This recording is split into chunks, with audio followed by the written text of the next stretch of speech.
Pessoal, vocês viram aí algumas notícias que rodaram essa semana. Talvez você tenha visto, talvez você tenha compartilhado com alguém essa manchete. STF reconhece Covid-19 como doença ocupacional.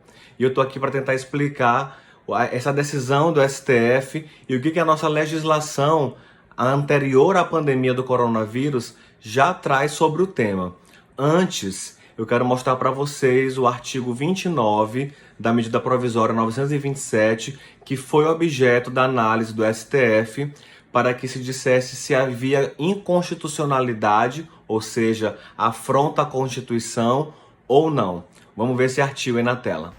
Os casos de contaminação pelo coronavírus não serão considerados ocupacionais, exceto mediante comprovação do nexo causal. Bem, esse artigo ele foi suspenso pelo STF.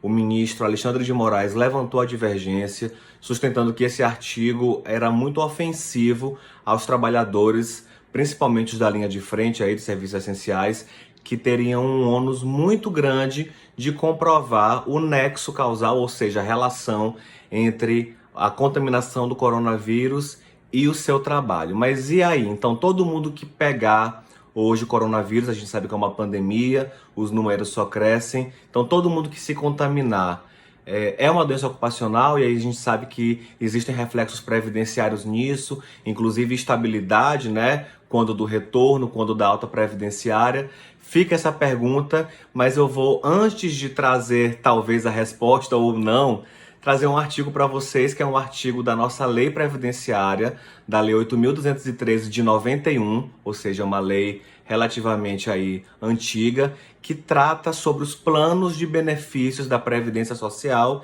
e essa lei também define o que é acidente de trabalho, o que é doença ocupacional, e ela traz uma previsão bastante interessante que eu quero compartilhar com vocês. Não são consideradas como doença do trabalho a doença endêmica adquirida por segurado habitante de região em que ela se desenvolva, salvo comprovação de que é resultante de exposição ou contato direto determinado pela natureza do trabalho.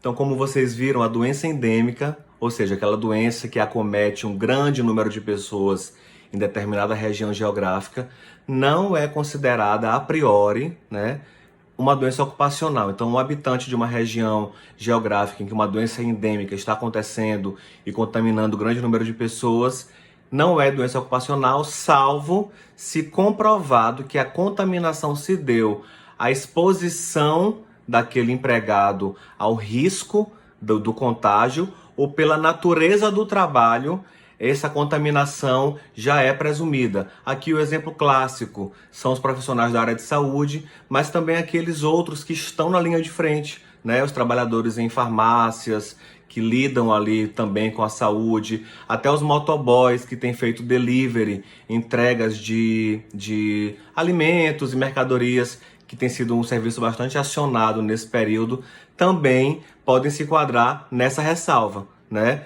Apesar de ser uma doença endêmica, que em tese não seria considerado doença ocupacional, por se considerar a natureza do trabalho, o acionamento como serviço essencial, se houver essa comprovação, aí sim, nesse caso, pode ser enquadrado como doença ocupacional. Então, né, não é nem um extremo, nem o outro. Nem como estava na MP, né, que dizia que a Covid-19 não é doença ocupacional, mas também não é o outro extremo. Sempre a Covid-19 será doença ocupacional. Existe um meio termo que já estava respondido pela Lei 8.213 de 1991. Eu espero que eu tenha tranquilizado, respondido alguma coisa, que as respostas não são fechadas, sempre vale a reflexão, e a gente se encontra no próximo vídeo.